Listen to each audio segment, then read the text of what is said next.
I carry his name, not the one the army wrote down, and not the one he gave the magistrates when he was young and frightened and trying to keep his father out of it.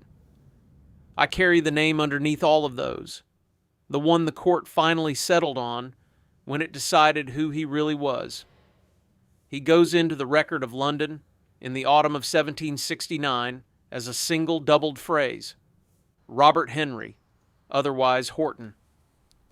That little word, otherwise, is the reason I went looking for him. It is the seam where a man's two lives were stitched together by a clerk's pen, and it gives this whole story its name. A word about how I will tell it. Some of what follows is proven, set down in court records, a pension file, a parish register, a will signed with a single mark. Some of it is reconstruction, the most likely shape of years that left no paper behind. I will let you feel the difference as I go, and then I will trust you to hold it and get on with the story. The biggest of those reconstructions belongs right here at the start, so let me name it plainly. The 6 years between Robert's arrival in Virginia and the day he became a soldier are blank in the record. This telling proceeds on the reasoned belief that he spent them bound to the family of a Virginia gentleman named John Thornton on the Rappahannock River, and that this is why, more than 40 years later, that same gentleman would stand up and swear to who Robert was. No document has yet proven it. It is our working story, and the rest of his life makes most sense in its light. Now back to where the name began.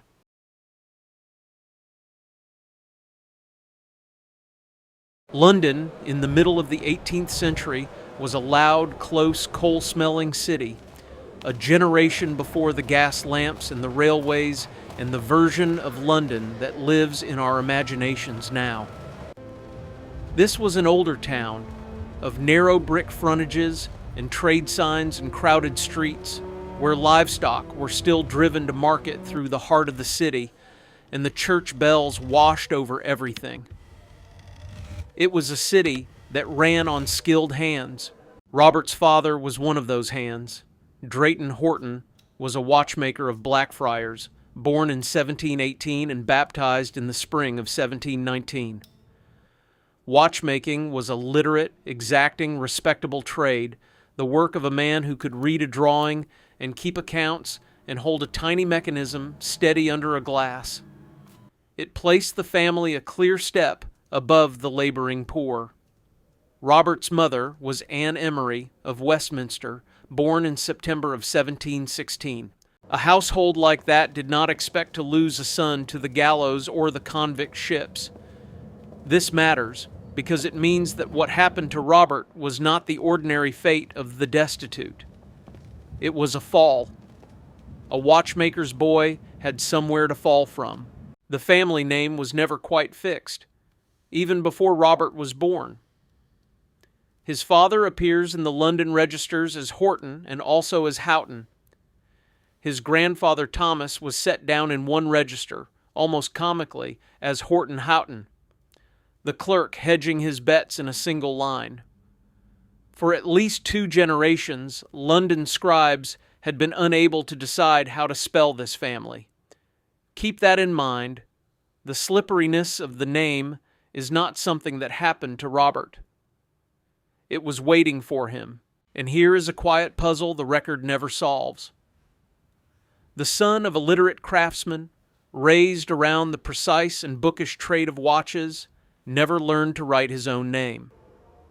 At the end of his long life, he would sign the most important document he ever put his mark to with a single letter X. We do not know why. We only know that the boy born into that careful Blackfriars household grew up unlettered, and that whatever gifts he had, and he had several, ran along other channels than the pen.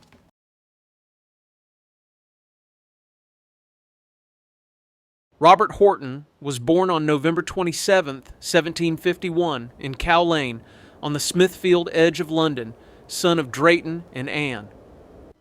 Just under a month later, on December 26, 1751, he was carried to the font and christened at the church of St. Sepulchre, Holborn. The parish register set him down, that first time, simply as Horton. Of all the churches in London, it was that one. St. Sepulchre stood directly across the way from Newgate Prison, and it was bound to the prison by an old and grim office.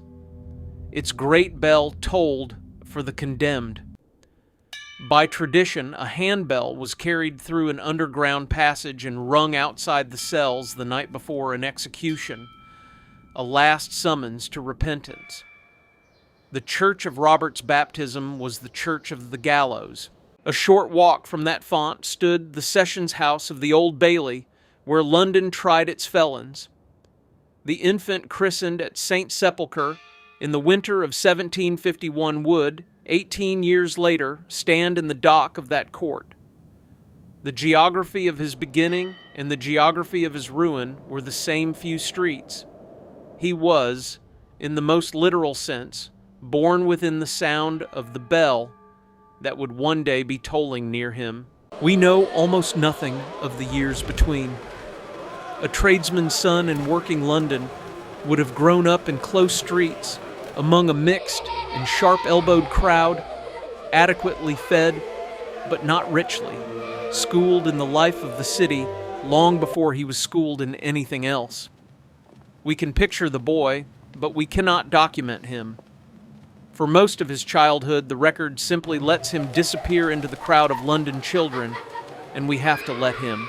What we can document is the law he was growing up under. 18th century England governed its property by what later generations called the Bloody Code, a vast and widening list of offenses that carried death. A man could hang for theft. More and more, though, the courts reached for a punishment that emptied the prisons and peopled the colonies instead. They called it transportation, banishment across the ocean for a term of years, to be sold into bound labor on arrival.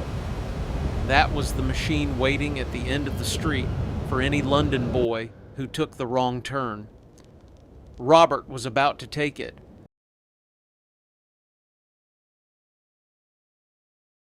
By his late teens, Robert was working the criminal economy of Hoxton and Holborn, and he was doing it under a different name. On the streets, he was Robert Henry. We know this with certainty because when the law finally wrote him down, it wrote both names at once. Why Henry? We can only reason about it. His father, the Blackfriars watchmaker, was still alive and still respectable, and a boy, already dabbling in theft, had good reason to keep the family name clear of the dock. Aliases were ordinary in that world, the small change of the criminal streets. And there is a gentler possibility worth holding. His mother's name was Emery, sometimes written Hemery, and in the loose, H-dropping English of working London, a hurried clerk, hearing a mumbled answer, might have compressed her name into the 2 syllables of Henry. It may be that when a frightened young man was asked who he was, he gave his mother's name and not his father's. We cannot prove it. It is only a story the names themselves seem to want to tell. He did not work alone. His accomplice was a young man named James Rowlands. And moving through the same circle was a third figure who would matter more than either of them, a man named Solomon Wood, who also went by Solomon Gundy. When the authorities closed in, it was Wood who turned King's evidence, the informer who saves his own neck by naming the others. In one of the connected cases that summer, he said as much to the court, that Sir John Fielding had admitted him in evidence against Horton.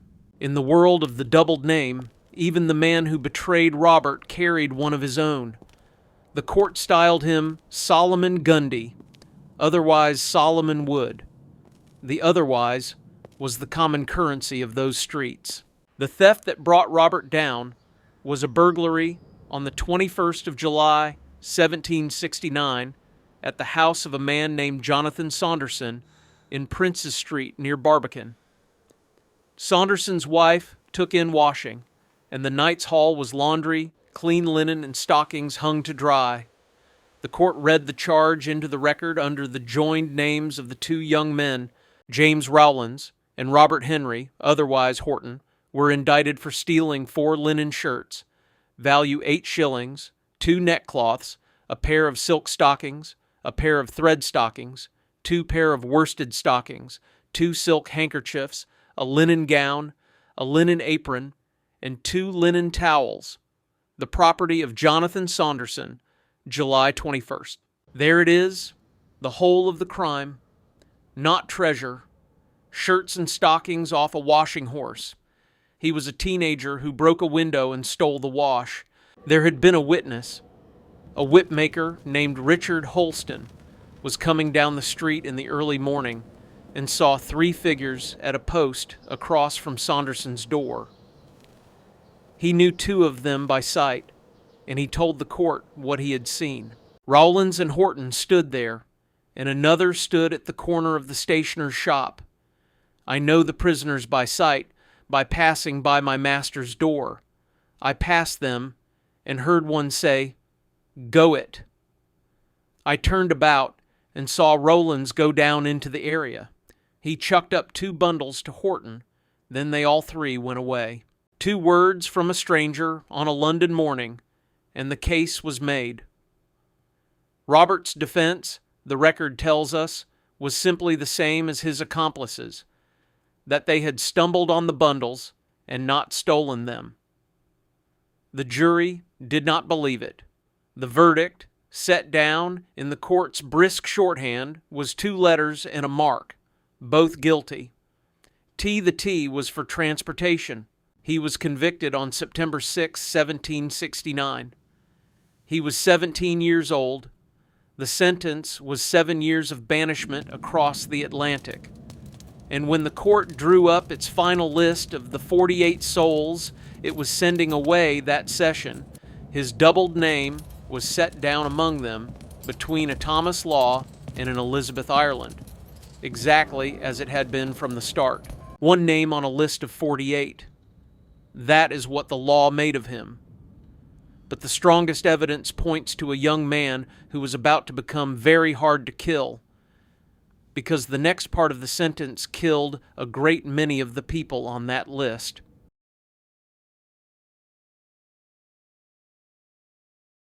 Between the sentence and the sea came Newgate. Robert was held in the prison across from the church of his christening, a place whose name was a byword for filth and for the jail fever that killed prisoners before any court ever could. The bell of St. Sepulchre, the bell that had rung over his baptism, hung a few yards from the cell where he now waited to be sent away. The business of sending him was a private contract. The Crown did not ship its own convicts. It paid a London merchant, and in these years the merchant was Duncan Campbell, who held the contract to carry felons to the American colonies and bring tobacco home. His ships went out west with human cargo and came back east with leaf. The convicts were freight on the outbound leg. In December of 1769, Robert was loaded aboard one of Campbell's vessels, a ship of roughly 260 tons named, with no irony anyone recorded, the Justitia. Justice. She put out from the Thames into the North Atlantic in the dead of winter, bound for the Rappahannock River in Virginia. We have no log of Robert's particular crossing, only the passage as the convict trade is known to have been. A man in his place would have spent the voyage below, in a close and unlit hold, often in irons, packed among the sick. The winter Atlantic is a brutal road, cold, damp, the constant working of the timbers, the long monotony broken by sickness and by death. Some ships lost a fifth of their convicts on a bad passage. We can be confident of how it ended. When Robert came up out of that hold onto a Virginia landing in the spring of 1770, he came up as nearly every survivor did. Underfed, weakened, depleted by months in the dark. He was 18 years old, He had crossed an ocean in chains, and the worst part of his odds was still in front of him, because the first year in the colony killed more bound newcomers than the ocean ever did.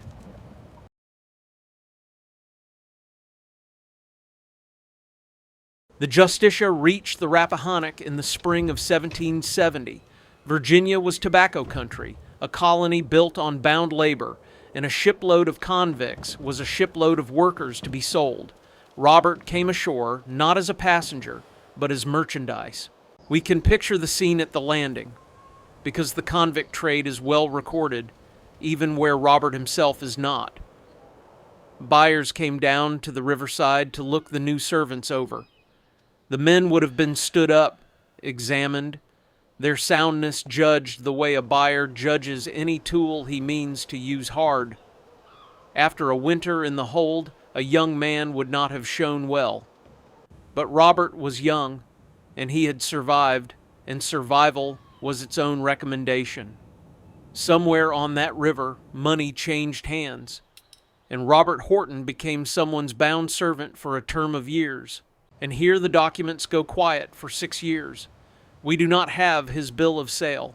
We do not have the name of the man who bought him, not from any paper that has yet been found. This is the great silence at the center of the story. What it will do is carry forward the working biography it disclosed at the start. The most economical explanation for everything that happens later places Robert, from this landing, within the family network of John Thornton, a young gentleman of the Rappahannock whose people held land at the falls of the river near Fredericksburg at the seat called Fall Hill. We hold that as our working story. It is the spine of the years to come, and it is the reason a Virginia officer would one day know a London convict well enough to swear to him. 2 clocks were now running over Robert's head, and they did not agree. The first was the sentence of the English court. 7 years of banishment, set running in the late autumn of 1769 and due to expire in the late autumn of 1796. The second was the colonial indenture, the term of bound service the Virginia buyer had purchased, set running from this spring 1770 sale and due to expire in the spring of 1777. He was bound twice over by 2 laws on 2 sides of an ocean, and the clocks were months out of step. Remember them. They will both still be ticking on the day he does the most surprising thing of his life. First, though, he had to live. The deadly business of a new servant's first year in Virginia was the seasoning, the run of fevers that carried off so many newcomers before they were any use to anyone. Robert came through it. By the evidence of everything that follows, he survived the seasoning that killed the people around him, and the boy who had come off the ship depleted began to harden into something else.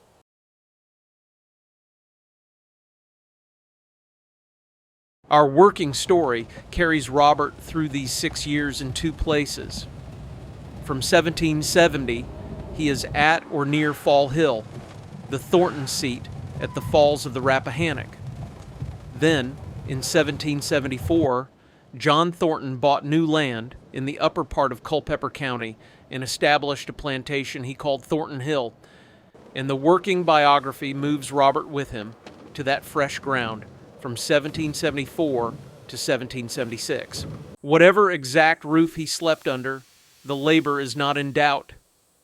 6 years of Virginia field work, tobacco and grain, in heat and cold, turned the depleted boy from the hold into a hardened young man. The strongest evidence, written in everything he could later do, gives him by his early 20s the body of a working field hand, lean and strong and weathered, hands calloused and very likely scarred.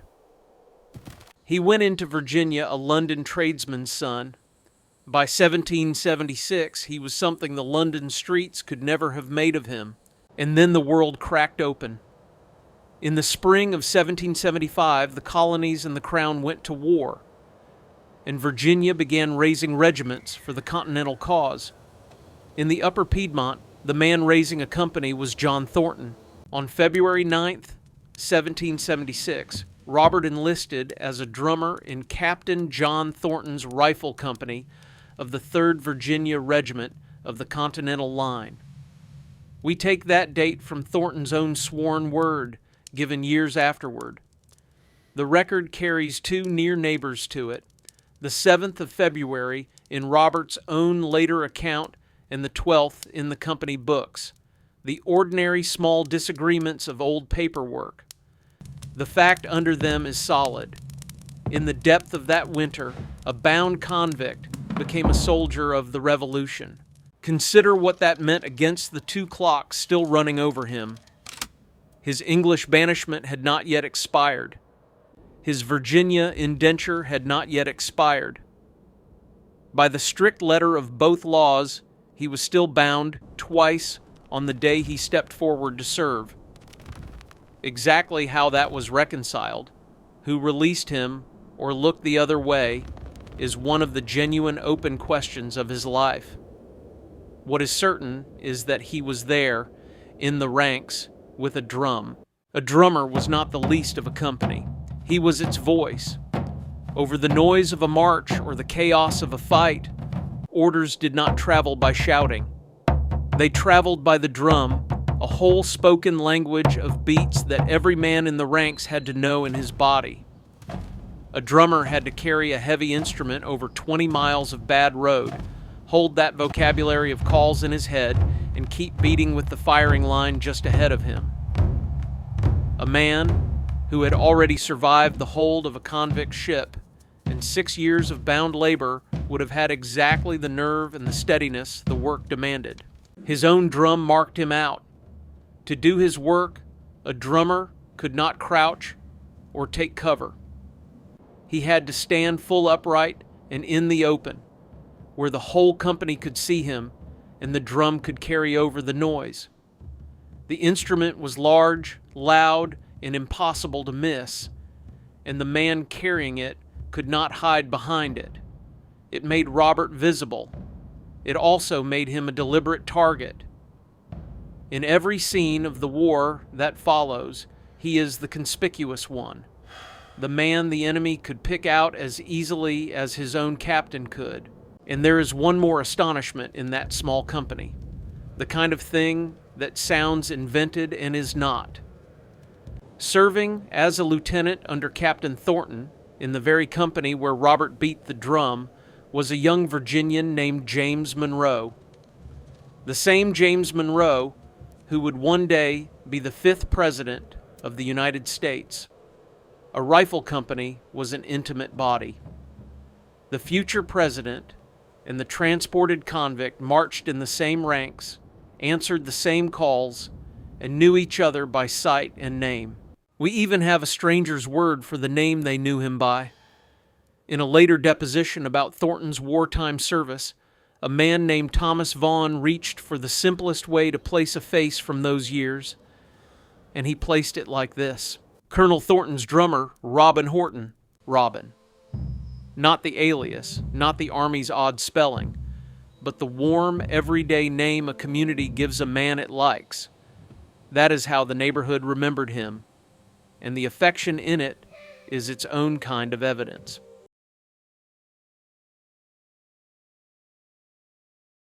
Almost as soon as the regiment was raised, it had to move, and move fast.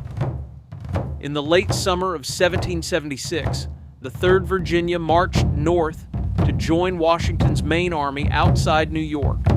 The march has its own small fame. Roughly 400 miles of road covered in about 26 days. A hard pace for a newly raised regiment, with Robert's drum setting the step. They arrived in time for the fighting. On September 16, 1776, on the high ground above Manhattan that the Army called Harlem Heights, or York Island, the Virginians were in their first real action, and they gave a good account of themselves on a day the Americans badly needed. Then came White Plains, and the long, grinding retreat as Washington's army was pushed back and back across the autumn, losing ground, losing men, losing the war by inches. We should be plain about what that retreat was for the men in it. By December, the cause looked very nearly finished. A drummer in those weeks would have beaten the calls of an army that was shrinking and freezing and watching its enlistments run out. We cannot know what Robert felt in that cold. We can only know that he was still there, still beating, when most reasonable men would have gone home. And then, on the night of December 26th, 1776, came the crossing that gave this chapter its name.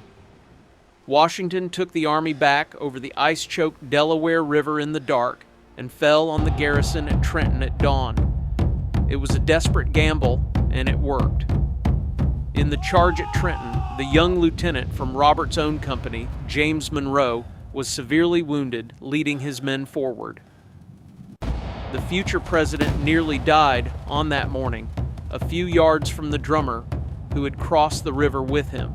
A week later, on January 3rd, 1777, the Army fought again at Princeton. There, the regiment's first colonel, Hugh Mercer, was overwhelmed and mortally wounded, bayoneted on the field. But the day was won. Trenton and Princeton together pulled the Revolution back from the edge of collapse and breathed a year of life into it. Robert Horton, lately of Newgate and the Rappahannock, had drummed through both.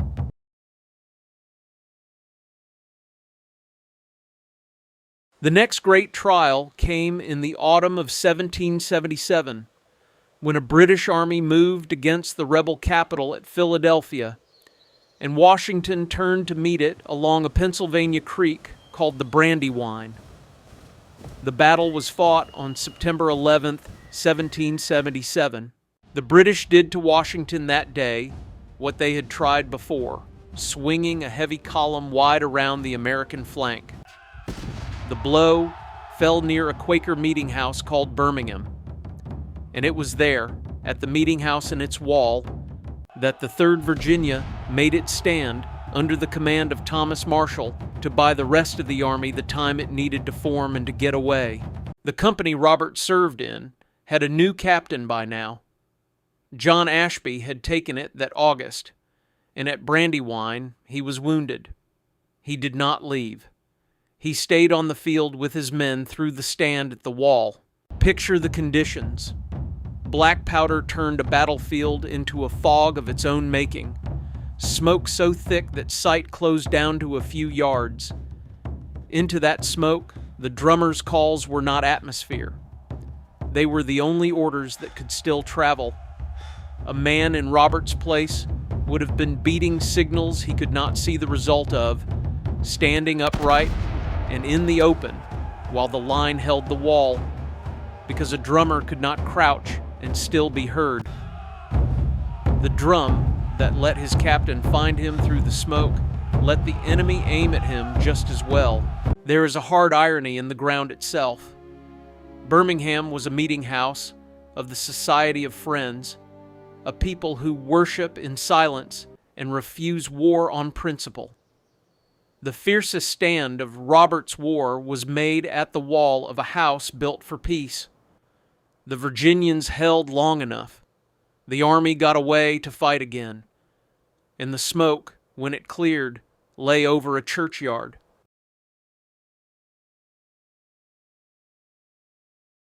Less than a month after Brandywine, Washington struck back. In October of 1777, he attacked the British at Germantown, just outside Philadelphia, in a complicated plan launched before dawn. A heavy fog settled over the field that morning, and the battle dissolved into it. Columns lost their way. Men fired on their own side in the murk. The attack that began with real promise came apart in the gray, and the army drew off. For a drummer, a fog like that is the same problem as battle smoke, only colder. The calls travel where the eyes cannot. We can picture Robert in that mist, beating an order to men he could not see, in a fight that was slipping away from everyone at once. After Germantown, the army went into winter quarters at a place whose name became a word for endurance: Valley Forge. The winter of 1777 into 1778 was not a battle. It was a siege laid by hunger, cold, and disease against an army that could not leave. The numbers tell the story without help. Robert's regiment counted 309 men on paper that winter.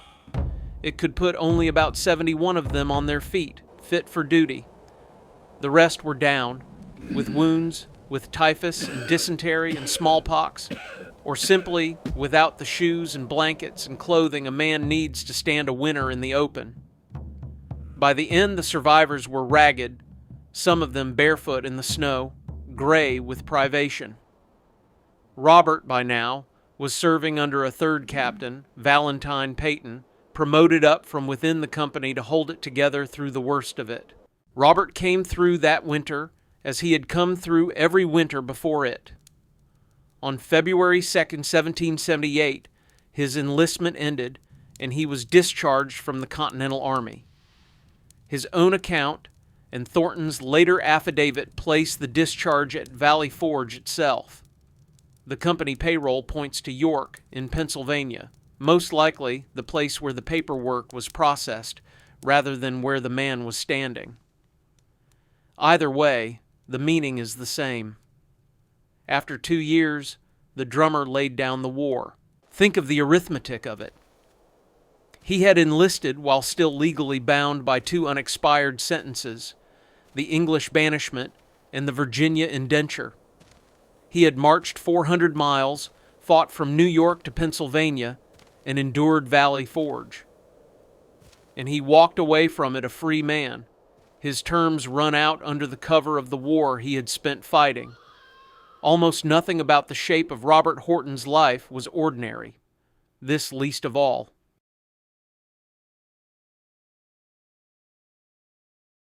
Robert went back to the Piedmont a free man, and in the fall of 1778 in Culpeper County, he married a local woman named Jaley Underwood. By the arithmetic of her own later age, she had been born around 1754, a few years younger than he was. She would prove to be the long anchor of everything that came after. And then, for 42 years, Robert Horton did the most radical thing a man of his beginnings could do. He stayed. He settled and farmed in the upper part of Culpeper County, the country that would become Rappahannock County in 1833, up toward Rock Mills and Red Oak Mountain in the foothills of the Blue Ridge. The convict, the bound man, the marked drummer, became a land-holding farmer who worked his own ground into old age. There were children. The eldest son, the one who carried the line, was James Horton, born in 1778. A daughter, Millie, married a man named Elijah Cheek in Culpeper County on August 21st, 1806. Other children are named across the records, sons and daughters, but the sources disagree on the full roster and on the dates. What we can say plainly is the shape of it. A long marriage, a house full of children, a settled farm, 4 decades of the ordinary life that had been so unlikely for so long. After Newgate and the Justitia and Valley Forge, Robert Horton got to be at last a man to whom nothing much happened. Old age brought him back into the record one more time. On April 10th, 1818, Robert applied for a pension for his Revolutionary War service, swearing his declaration before Judge Hugh Holmes. He was 66. The pension was granted, certificate number 95551, at $8 a month. His claim needed a witness, someone of standing who could swear that the old farmer had truly served. The man who did it was John Thornton, by now Colonel Thornton, a respected figure of the county, the same Thornton in whose company Robert had first enlisted 43 years before. On April 6, 1819, Thornton swore his affidavit, and he took particular care over the name because he remembered exactly how his drummer had said it. His name was spelt by the drummer as Horton. Robert could not write, so the spelling was never his own hand. It was the sound of his own voice, caught by the men around him, the way a London-born mouth shaped the name after 50 years in Virginia. That Thornton remembered it at all, the precise spelling of an illiterate drummer's name more than 4 decades on, is the quiet proof at the heart of this whole story. You do not remember that about a stranger. The bond was real, whatever its origin, and it had lasted a lifetime. Robert Horton died on April 13, 1820, in Culpeper County, not quite a year after Thornton spoke for him. His will survives. At the foot of it, where his signature should be, there is a single mark. The boy from the watchmaker's house, the man who had crossed an ocean in a revolution, signed himself out of the world with an X. Jaley outlived him by many years, and the record follows her west. As his widow, she sent an attorney to Richmond to collect the pension arrears owed at his death. And in 1837, by then 83 years old and living in Muskingum County, Ohio, she applied for a widow's pension of her own. She signed her declaration, as her husband had signed his will, with an X. The claim was rejected, on the ground that she had married Robert after his service had ended. The law that had once banished him reached forward a final time to deny his widow. But the main line of the family was already moving, and it was moving toward one place. Robert's eldest son, James, born in Culpeper in 1778, carried the name west across the Blue Ridge and over the mountains into Kentucky. He had set the family on Kentucky ground by 1818, 2 years before his father died, the year his own son Minor was born there. There was a generation's drift on from there, north across the Ohio River into Indiana, but the line turned back to Kentucky for good, and there it settled, in the Hardin County country at the center of the state. For the next 150 years, father to son, the Hortons of this line were Kentucky men. The London watchmaker's grandson had founded a Kentucky family. There is a quiet symmetry in that. In 1776, the very year Robert took up his drum for Virginia, Virginia gathered its vast western lands into a single frontier county and called it Kentucky. The country his son would cross into a generation later had once been Virginia's own. The family did not so much leave the world Robert had served as follow it west into ground it would hold for a century and a half. The name went with them in both directions. It traveled forward in the blood, down all those Kentucky generations, and it stayed behind in Virginia, in the land itself, where the army spelling Thornton had remembered. Horton survives today on a road sign in Rappahannock County on a lane called Horton Hollow, a drummer's pronunciation frozen into the map, and the federal government, of all institutions, kept the doubling alive.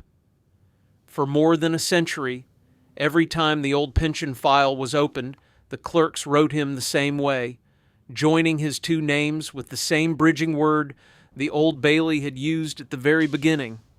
Robert Horton, alias Horton. The otherwise never left him. 100 years after his death, his descendants started writing to the government for his file, and they could not agree on his name either. They spelled it Horton and Wharton and Horton, each branch certain of its own version. One of them, a man in Oklahoma, opened his letter by stating plainly that he was a descendant of Robert Wharton, spelled Wharton. It could stand as the reason I went looking for him in the first place. Well, I am too. However, we each learned to spell it. And I have spent a long time now with the man under all those spellings trying to give him back the shape the records took away. I cannot give him a face, so I have not invented one. I cannot tell you what he thought in the hold of the Justitia, or in the smoke at Birmingham, or in the cold at Valley Forge. But I can tell you what is proven. A boy was christened within the sound of the gallows bell. At 17, he stole the wash and was sent across an ocean in chains. He survived what killed the men beside him. He picked up a drum for a country that did not yet exist and marched 400 miles and fought from New York to Pennsylvania and stood a winter at Valley Forge. He came home and married and farmed his own ground for 42 years and was loved enough that a colonel remembered the sound of his name. He died unable to write it, and he founded something. The line he began on that Culpeper farm traveled on without him across the mountains and into Kentucky, and Kentucky became its home for the next 150 years, father to son, all the way down to my own father, born on Hardin County ground in 1937. In all that time, I am the first Horton of this line to live my life off that Kentucky soil, which may be why I went looking for the man at the head of the road. Robert Henry, otherwise Horton. Robin, to the people who knew him. Horton, on the rolls, an X at the end. He left almost no words of his own, so we have gone and found his, and whatever the law decided to call him, the record, read honestly, says this much for certain: he was here, he endured, and he is mine.